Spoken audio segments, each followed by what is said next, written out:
Hello, and welcome to When the Bit Hits the Fan. I'm Jamie Nelson, and I am the host. Hey, hey. Mr. Thomas Hunt, thank you for joining me. So we're live. Yes, we are live. I was just figured out my feedback problem and got that taken care of. Great. I was just listening to your Tatiana coin. That is a very interesting thing. I was a musician for many years myself. I just recently gave that up while I still diddle around a little bit myself too. But Right on. What'd you play? play guitar and sing. But I still got like 26 guitars, I think. They pile up. I can't really play that well, but I still have two. It's pretty bad. Yeah, I collect them. I was thinking, I should probably start selling them on Craigslist or something for Bitcoin. Not a bad idea. There was a point last year where I felt like selling everything for Bitcoin, and I was probably right. I probably should have sold it all. But it's so Yeah, hard when you actually get down to annotating it and listing everything. There's just so much to say. So. and I I really like physical products too. That's been my thing with fiat always is it's like credits on the computer now, and it's like uh, it's not really a thing anymore where I got a bowl of change in my bedroom that I throw all my change in every night when I take my pants off. But it's something you can see and quantify. Whereas you just got these numbers on the screen and it's just some math. Oh, you can make paper wallets. Paper wallets are pretty cool, and you could stack those up. Maybe make smaller denominations. Make yourself feel good. Put Yeah, a point one on there every one. I mean, and just for the experience. I mean, it takes well, a lot of time. So. I've got a bunch of these. There you go. Those are good. Yeah, it's good to store your keys on USB sticks and just hide them away. Yeah, and then these to confuse people. See, you could have a whole bowl full of USB sticks in the future. That's what I think you're really talking about here is all Yeah, your different wallets. So mix a few guitar picks in there with them, and the value of the guitar picks is so much less than the value of the USB sticks. It's too bad. I know maybe that's what I should do is make a Bitcoin guitar pick. I don't know. I mean, a lot of people are doing pretty well putting the Bitcoin logo on stuff, hats, T-shirts, stuff like that. A lot of people, even Dogecoin, a lot of people love Doge shirts and Doge posters and things like that.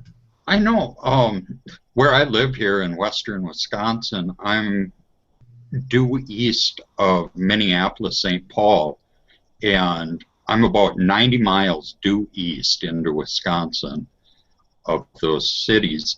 And this is a big college town here, but it's like nobody has ever even heard of Bitcoin here. Well, And that's the exciting. people, You're the first adopter. You're on the front lines. I mean, I live in Sacramento, and I don't think anyone's into Bitcoin here. Maybe 20 or 30, 10, 15 people. But compared to when I drive down to San Francisco, it's a couple hours from here, mhm, and boy, San Francisco, they're into Bitcoin. Everyone's got jobs at companies that do Bitcoin things, and they all have it on their phone. They're all selling little trinkets for Bitcoin. So it's catching on, and it's just you have to basically, unfortunately, I think you're going to have to start the meetup group in your area, and you're going to have to yeah, make friends with those college kids and see if they want to check out this Bitcoin. I mean, we could all be on the same team for this adoption. We all are interested in new money, and it's exciting new money. So. oh yeah, and I've been chatting with Will down in Menominee or Milwaukee, Hmm. and he's got a lot of stuff going on down there, but people don't realize how big Wisconsin is.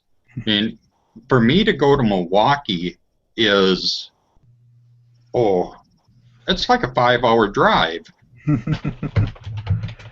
I know if you It's talk to my friend in England, I think you could probably drive across most of England in 5 hours. It's a totally oh different yeah, situation than what we have here in the States.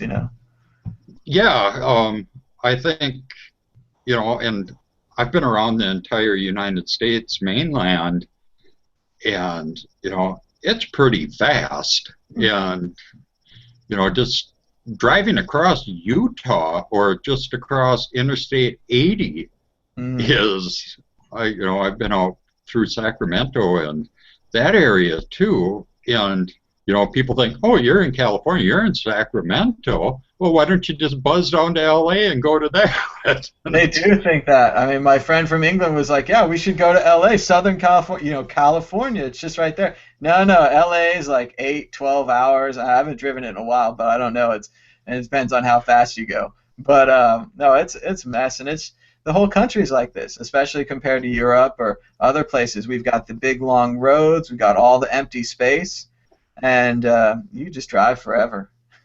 Yeah, Give it a shot. and Europe is tiny. I've never been to Europe, but I mean, people have a hard time visualizing distances on a map. Mm. And, oh yeah, that doesn't look that far on the map. But, when you actually compare the size of Europe, you can fit Europe inside of Alaska Yeah. Yeah. or Texas. I mean, you can Alaska fit, is really, those are both pretty big, but the other thing about Europe is in Europe, like Wisconsin and Minnesota would speak different languages. They'd be right next to each other, but totally different customs and cultures and languages, and just everything's completely. I mean, I haven't been myself, but I imagine very different. I've been to Epcot Center. It's like Europe. yeah, yeah. It's all right next to each other, and it's just very different. The kiosks you go to. Yeah, my grandpa came from Norway, and he knew a little bit of Swedish, but it was still different than Norwegian. And then you got German, which is like the language in Denmark, and that area is completely different. And like my wife is German, and her family, I picked up more German, well, probably mostly from watching Hogan's Heroes, but Oh, it's like, and for me, I mean, I'm not a very good foreign language speaker, so for me, it's enough to even try to figure out what language they're talking in, let alone pick up any words, and they're completely different to me. yeah, one thing is cool though with the new technology stuff is the technical words are the same. They're universal. So, I mean, I was in a Bitcoin group video chat with a group in, I think they were in Belgium, Hmm. and I couldn't understand anything but Bitcoin, and you know, I felt like a complete moron because you know I feel so bad because all these European guys and stuff, they're all these young guys and they speak 4 or 5 languages, and the stupid American there only speaks one language. That's us though, and it's important, like you say, to acknowledge it. Like we don't really have the necessity. I mean, around here, it's good to speak a little bit of Spanish, and I tried in school. It's not something that comes easy to me. And if you don't use it, you don't get it, and I just didn't use it. Hmm. But in most of the country, there's really no neighbor next to you that you'd have a hard time communicating with. Whereas in France or in Germany or in England, they have visitors all the time from other countries, so I think they get a lot more opportunity to use the language, and then blended families, of course, like you're talking about, Germans marrying Englishmen, and obviously there's two language. Where in America, two Americans marry each other and they both speak English, and that's the end of that. And sometimes it's different, but whatever happens. Yeah, it's interesting. But I suppose we should probably talk about some Bitcoin stuff here again now that we've All went right. over the entire world geography. Um, or well, I guess we didn't go over the world, but I'm still looking at my map of Wisconsin here, thinking about it. yeah, yeah, I'm in the city called Eau Claire. What's horrible thing is if you do a Google search for Eau Claire Bitcoin, it comes up with this fraud thing of a man was scammed out of $150,000. He was trying to buy physical bitcoins from a guy in England. And you get like 2 pages of it. And so and that was back in January or February. So there is a lot of misinformation, and the thing that gets me about that was this guy was a techie. He should have known better. Oh yeah. Well, So sometimes if a deal's too big to be true or too good to be true, your eyes get all clouded and you just fall for it. The smartest people in the world get tricked sometimes. It's nothing wrong with anybody. It just happens. yeah, and I don't know the guy that it happened to. I mean, that's another thing that, people think that if you live in a certain area that you know everybody that lives there. But, so I don't know hardly anybody that lives in this area, and part of that's on purpose. Yeah. Well, you gotta branch out now. You gotta start a Bitcoin meetup and start meeting the Yeah. people. One of Will's secrets is that he did it every week for like months and months and months. And I don't know that very many people came in those very early months, but he just kept meeting and he kept talking about it. And it's all about the energy. You see Will talk. Will's all very excited about his meetups and stuff, and I think that helps people come to them, helps them get excited. So. Yeah. And I used to work on the campus here, but that was, I think it was 2001 when I switched jobs. So it's been a long time since I worked there, and pretty much everybody that I worked with there is retired now. So I don't know anybody in that area, so it's kind of strange to go back there.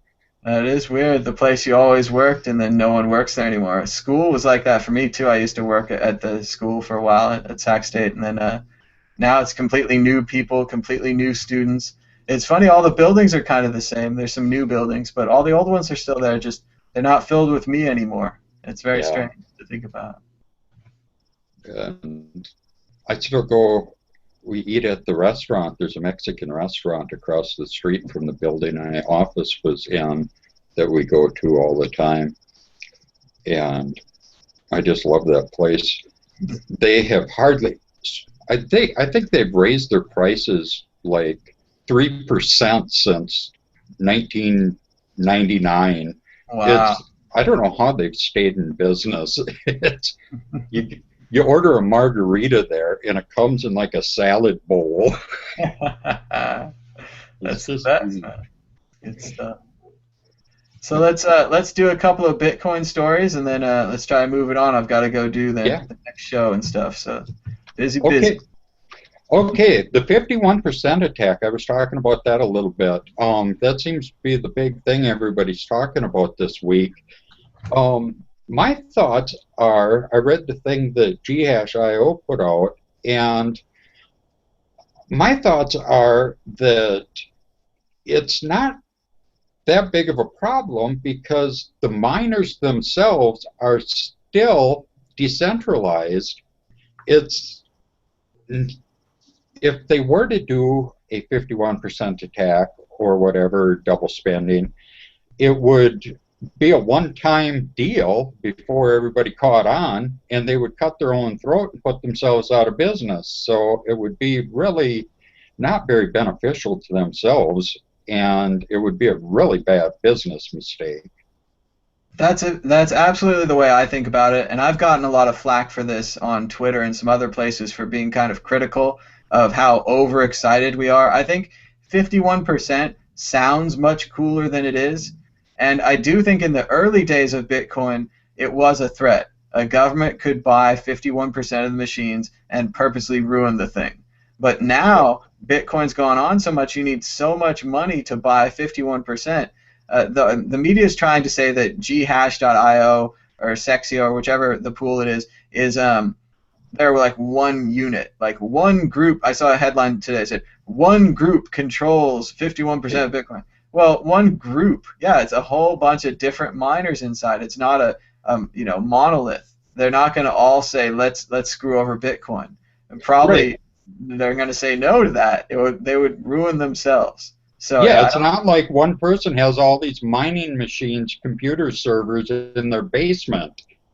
Yeah, They're no, spread the across the pool's entire made up world. of hundreds of thousands of little miners, big miners, industrial miners. They're all in there, and they're all part of the pool. And if the pool started acting negatively, they would switch pools. I mean, I think the natural thing here is, and I'm not sure why the pool hasn't done this, but just to split into two pools. I know Yeah, it's not as cool. Maybe you don't get the same rewards. I'm sure there's some math to it, but in a general basic idea, I'm like, well, just gigahash 1 and ghash 2. I don't see the reason why not. So, yeah. It's all just seems like FUD to me. yep, and it's been affecting well, the main thing is it's the Silk Road sale affected the price, and then the 51% attack fears. But now it looks like we're back up to 600, so Yeah, just just another hit unfortunate 600. dip for everyone. So, Yeah, I think there was kind of a natural trend too for it to drop back down. From the chart reading and everything, there's natural trends to it, and I think we're going to just it's just kind of you see the peaks and you see the valleys, and you'll see a peak and then a valley, another little peak, and then a valley, and then it'll kind of go like a heartbeat for a while. we'll see. Hopefully, it'll come back out of it. It's an unfortunate timing for the Bitcoin and the Beltway convention to have the price go down. So hopefully it'll turn Well, around. I think I think the people that are going to that are probably pretty smart. I can't make it myself, but I know I watch a lot of the shows on the World Crypto Network, and you know I've had conversations with Christoph and Will and some other folks, and they all seem like they pretty much know what's going on, and I think you have a pretty good head on your shoulders, and so I'm pretty confident that Bitcoin will be quite well represented there. I'm just hoping that the feds don't do something stupid. It's pretty unlikely. I mean, I think we'll be fine. I think it's going to be really opening because there's supposed to be some Congress people they're supposed to attend, and I'd be interested to see what their reaction is, even just kind of glancing over at them while some of these speeches are going on. It sounds like an incredible list of speakers. I actually know a whole bunch of them, which is really strange for me, but Yeah, I look forward to seeing the people I know, and the people I don't know are some really big speakers as well. Charlie Shrem, the CEO of Overstock.com, is going to be there. I'm yeah, very interested to hear what they have to say and to just check out everyone else at the con too. So I think it should be fun. yeah. It should be very interesting, and it'll be interesting to hear the updates from what's going on. Yeah, and we can Um, offer that to you. I can tell you, we'll be there. So I'll be tweeting and vining and trying to YouTube live. And if I get Wi-Fi, I just turn my iPhone on the whole time and try to record everything that's happening around me. So do yeah, that would be pretty cool. And you do an amazing job as it is. That's what I get a ton of information through your work, and between that and Twitter seems to be one of the best places to get Bitcoin information, and then there's quite a bit of information on um, Reddit. Yep, our Bitcoin's a great place, and then Twitter is really good too. A lot of people maybe don't have Twitter accounts yet, but you can just go ahead and join. You don't even really have to say anything if you don't want. You can just follow, kind of like famous people like Patrick Stewart or Howard Stern or somebody, and you can follow Bitcoiners too. And whatever Yeah, you're into, you can find it on Twitter and get the access that used to be impossible. I mean, I don't need to know what famous celebrities are eating for breakfast, but it's kind of fun to know sometimes. So. yeah, yeah, and or you just type in, pound Bitcoin, and it just brings up every story about Bitcoin, and you don't have to sort through all the other stuff. Yeah, yeah, it's good stuff. So what else is going on in the Bitcoin news today? Um, that was the big story. The other stories that I wanted to talk about were, let me see, I lost my notes. I had a problem with my audio feeding back. I'd never done a live broadcast before, and I had another window with audio going. Yep, yep. But I finally found that window and got that closed out. Let me see what I'm opening up my notes now, and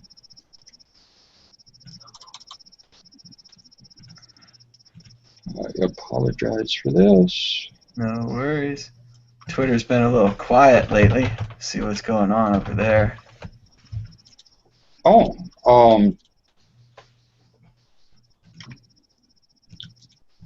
some of the people that I have talked to about Bitcoin, and I'm glad to see, is I stopped, I said that I live in a college town, and there's a lot of these college shops around where, like head shops and things like that, where they sell T-shirts and different buttons and pins and things like that. And I stopped in at some of those, hoping that they would have some of the Bitcoin and related buttons or shirts or swag. Yeah. But they had never heard of it, and it was just funny the reaction I had got from those people when I stopped there, because the owner of the one store is like, "Oh yeah, that's that chip you got to get put in your neck."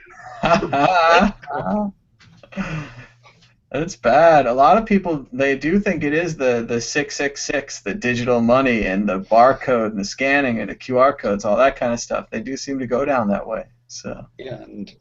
And I explained to them what it was, but they weren't really interested. And then I went to the local entertainment magazine store where they sell T-shirts and stuff there too, and talked to them. And my God, you would have swore that I went in there talking to them about child porn, the reaction they gave me.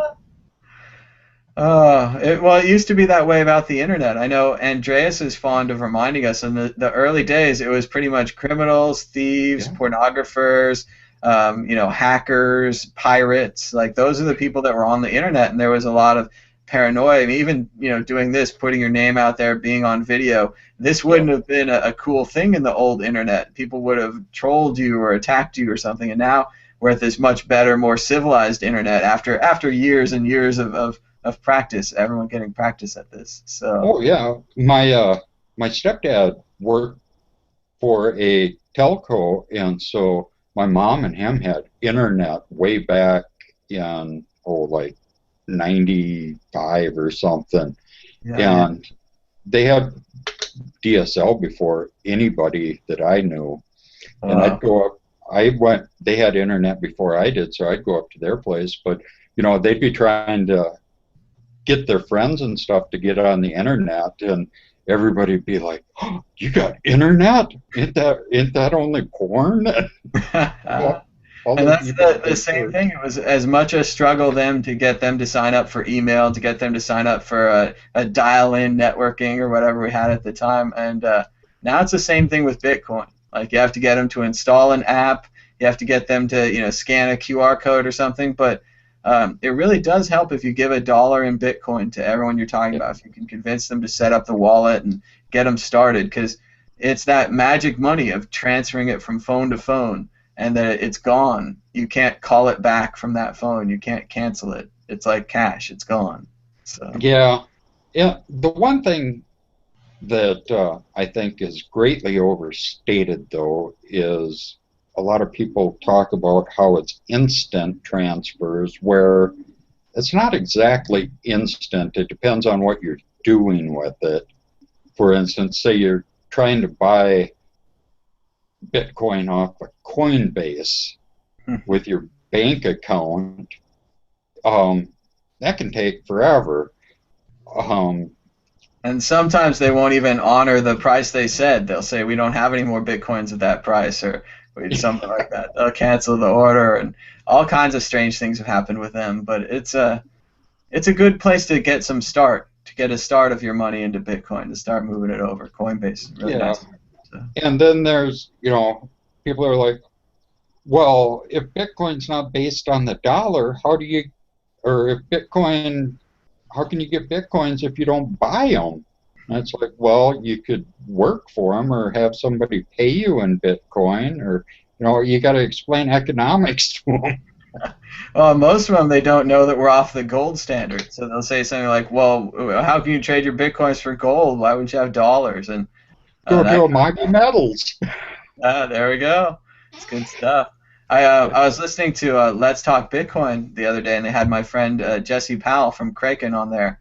And what he was talking about is in the early days that virtual currencies like World of Warcraft gold was being used like Bitcoin for people that are underage. And it's hard for us to think back now, but when I was $10, $13, or 13 years old, I could probably make a Photoshop or something that would be good enough to get a couple bucks, right?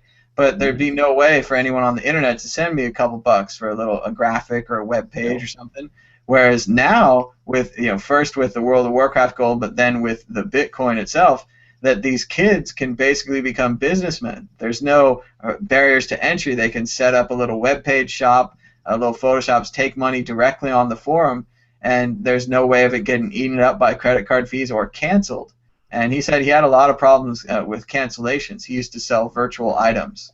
So he would sell like a Diablo sword, and then of course after you got your sword, you'd cancel it because you just want to keep the sword because you're kind of a dick. And a lot of people are like that out there. They think they can get away with that. So Bitcoin changes it because you actually get the money. Yeah. You can't cancel it.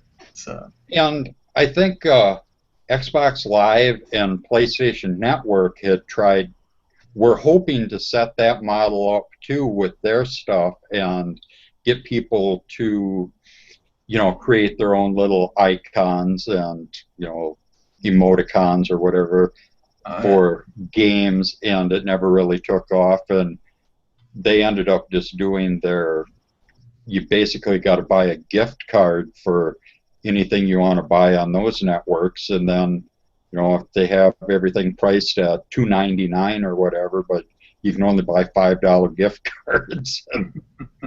It's so funny. You think about in the old days, like the TV would have to have like maybe a slot for you to put your bills in, or like a coin slot to put coins in, like a jukebox, or those TVs in the airports they used to have. But now, if PlayStation or Xbox wanted to put a QR code on the screen, I could scan that with my phone, send them the money, and then they could let me play the game right there. We wouldn't need any other third parties. They just need the wherewithal and the smarts to set that up, And I think a lot of the corporations are heavily invested in the third-party middlemen, too, so they don't really want to cut out the middlemen. So I think that's part of the struggle, but I do like to see these companies like Dish Network. That was a big boon for Bitcoin, and then you got some of these other corporations. I think that adds more legitimacy to Bitcoin as a currency than, say the government saying it's a legitimate currency. I personally would rather the government just ignored it. They're doing pretty good so far, ignoring it. But it is great the way when one of these companies takes it, sometimes the competitor starts taking it the next day. I know Yahoo Finance opened up their charting system to Bitcoin, and the very next day, Google Finance opened up their charting system. So that kind of surprise, we've been working on this as well, type thing is probably going to happen a lot more. Maybe Amazon will accept, and then Barnes & Noble will get on the next day. That kind of back and forth is, I think, what we're going to see. yeah, it's free market competition basically is what they're trying to do, Hmm. and if they can cut down, you know, and I had mentioned on one of your shows the other day in the comments, for as far as charity and things like that, with the reduction in transfer fees and things like that, it does leave you with a little extra money to give to charity and to content providers and different things like that that normally just got eaten up where, you know, you used to get a 3% fee on your credit card and now it costs 6 cents to transfer $10,000. Absolutely. I saw the sign at Walmart. They still have the Walmart to Walmart money transfer system. I think it was around $5 if you wanted to transfer less than 50, but it was $10 if you wanted to transfer more than 50. And I was wondering, what's the difference? Like it's a computer electronic transfer. You're just screwing people over this certain level. I really it was no there's no difference to their service. It doesn't cost them any more bits or bytes to send $1,000 or to send $100. It's a really ridiculous line that they had drawn there. So Yeah, but they're counting on the layperson not to know that. it's going to cost us It's more. like We're going to the have to count out more digital bits. We're going to have to count out 1,000 bits instead of 10. It's it's not like that. like the DMV charging a convenience fee to renew your driver's license online or your car license. It's like you're doing the work for them. Yeah, yeah, we're doing all the data entry that they used to type in, and yet they want to charge us on top of that for Yeah, the convenience. Yeah. yeah. I went to the bank the other day. I had a check sent to me, a paper check sent to me because the company wanted to send me, or they wanted to charge me an extra $36, I think it was, to direct deposit it. But sending me a paper check was free. I'm like, I can wait an extra day to get a paper check. Yeah. That's so ridiculous. They charge for direct deposit. The whole point is they want it in their system. Like that's just And ah, I went to the bank and I told the lady at the bank that, yeah, I got this check. And she's like, well, were you expecting it? And I'm like, yeah. And she's like, well, why didn't they direct deposit it? I'm like, well, they offered to, but they wanted to charge me to direct deposit it, and this was free. And she's like, really? That seems dumb. And it's like where I used to work, they wouldn't direct deposit my paycheck. They gave us paper checks every week because their bank charged them to direct deposit, and it was cheaper for them to write out paper checks. that's just so sad, so tragic. Everyone in your business had to go to the ATM, deposit their checks every couple of weeks, every month or whatever, all because the banks are charging for services that save them time and money. Yeah, It's and it costs the bank more in the long run because they got to put manpower to it. And that is interesting to think about the teller who totally agrees with you, understands what you're saying, but in the same way is completely powerless to make any changes in this system.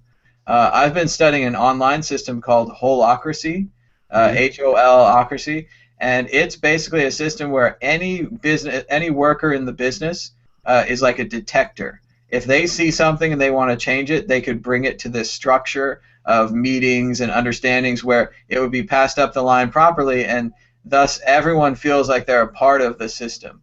It's Mhm. trying to be a more holistic, whole organization type structure system, and it sounds really great. I would really like to see it improved in more businesses because obviously she should be able to tell someone, they should be able to put that up the line, and at the top of the line someone should say this makes no sense, we should change our policy, and then the system would work. But Yeah. what we have right now is a lot of apathy and a lot of like sarcasm and a lot of yeah, well, we can't change things, this is the bank, that's how it works, and that Yeah. just breaks down. No one trusts or is interested in these institutions anymore. So Yeah, and well, that's the great thing about these cryptocurrencies and Bitcoin is It's like we've had enough of this bullshit. It's like, okay, we'll just let your system fade away then.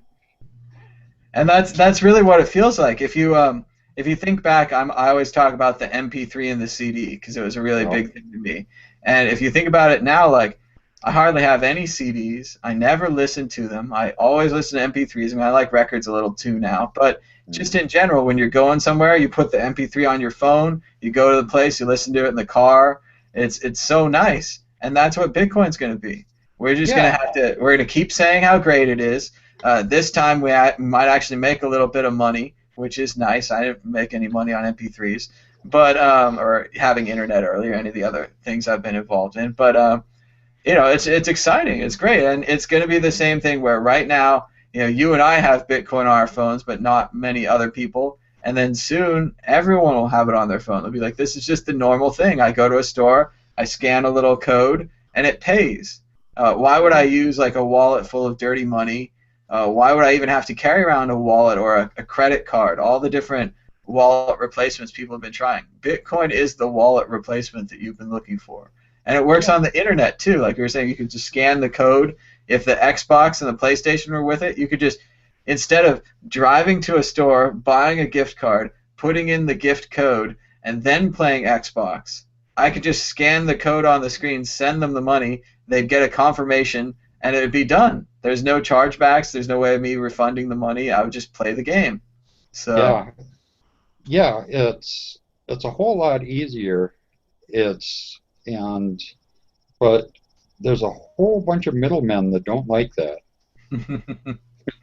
well, Um, they're the guys driving the trucks with all the CDs, and sadly, the people working at the record counters and all those people, and they're going to lose their jobs. I mean, I said this with the MP3 thing. I felt a little bad about it then, but I also thought that concerts would come along, artists would do, like I was just talking to Tatiana, she's been doing daily mhm. video blogs. So if you're a fan of Tatiana's music, you really have access to her now. She's communicating with you almost daily. You can put your comments in, you can say nice things, you can ask her questions. It's all available to you, whereas in the old world, I'd never be directly connected to an artist and asking them about their songs, and just as a fan. And Yeah, try anyone, that with Metallica. yeah, yeah, it's just not going to work. Although the Metallicas of the future, they're going to have this whole like, growing period where their audience is small, and you will get access, and they'll Right, probably remember you. They'll probably be like, yeah, that guy had some good suggestions on my song, even though they're big. Even if they got big, they're still just people. They still just remember right. their people. It's not so. Yeah, yeah. It's it's people will lose their jobs, but there's a whole new world of opportunity that's opening up too. So if they look to the opportunities that are emerging, they can find new things and hopefully better themselves from the loss of the old system.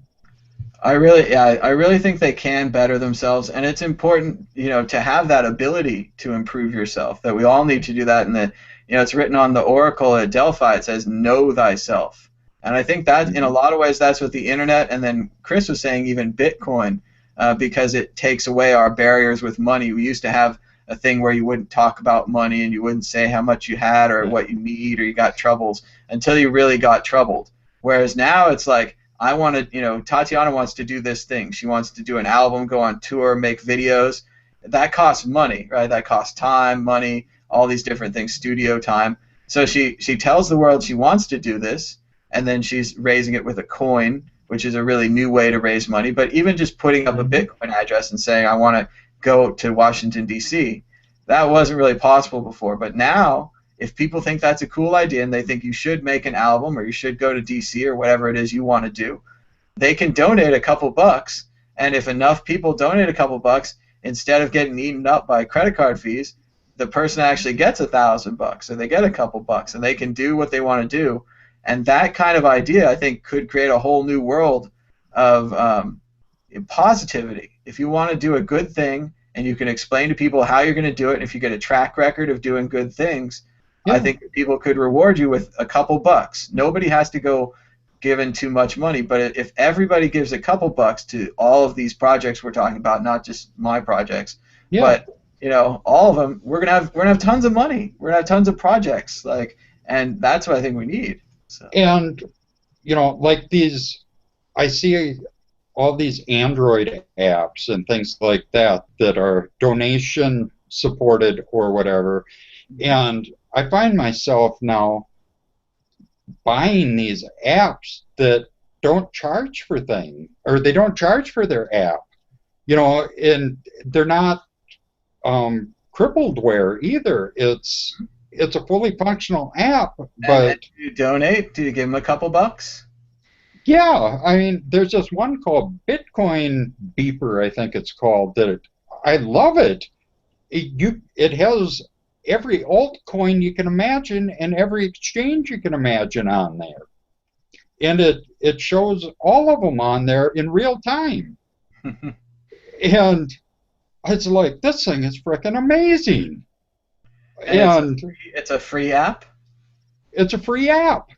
There you go. And I got on that thing and I looked at it, and I had one thing that I gave it like 4 stars, and I wrote a review about it, and I had one thing that I said that it could be better on it. They wrote back to me and fixed it.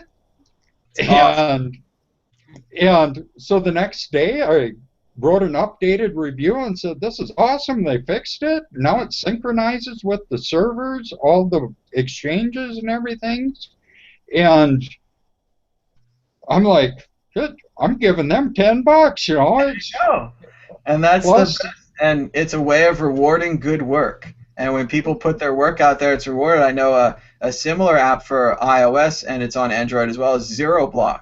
And it has a bunch of charts and stuff, and it has a really neat kind of interface where you can slide to the left to see the charts and slide up to see this thing and slide down. And so it's fun. And a year ago they were just like an iPhone app, but now those guys got bought by Blockchain, and now they're part of blockchain.info. So that's how it happens. And it was a free iPhone app. I gave them a couple bucks for colored charts, but otherwise ZeroBlock made a couple bucks at a time until suddenly the good work they'd done was recognized by a company, and that company gave them a job. Fortunately for us, doing what they've been doing, improving ZeroBlock, making more applications, which is what the people paid them a couple bucks for. Is we wanted more apps like that. So yeah, no, it's Bitcoin Checker is the one that I have for. I got it on my Nexus tablet. Mm-hmm. Very cool.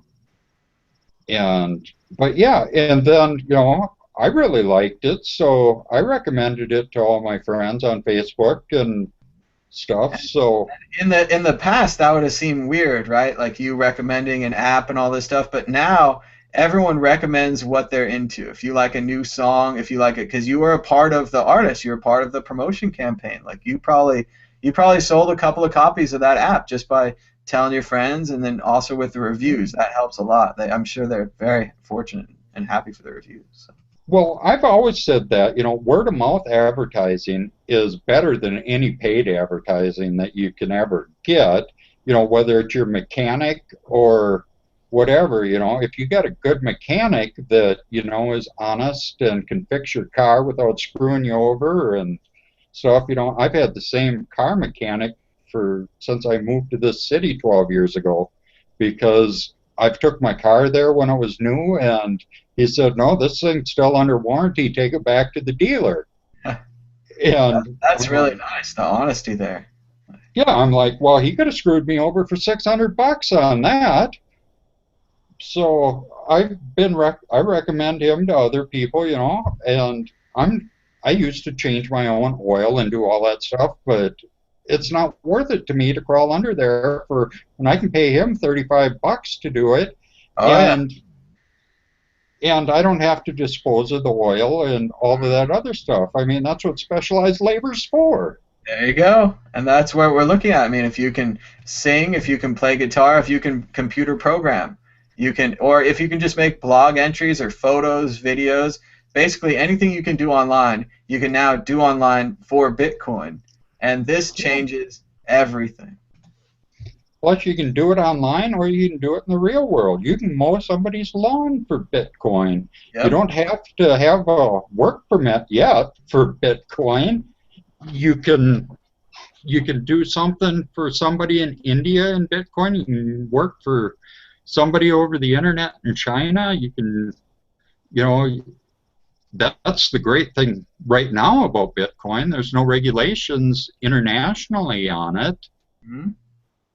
That And, hey, you and can that really excites me.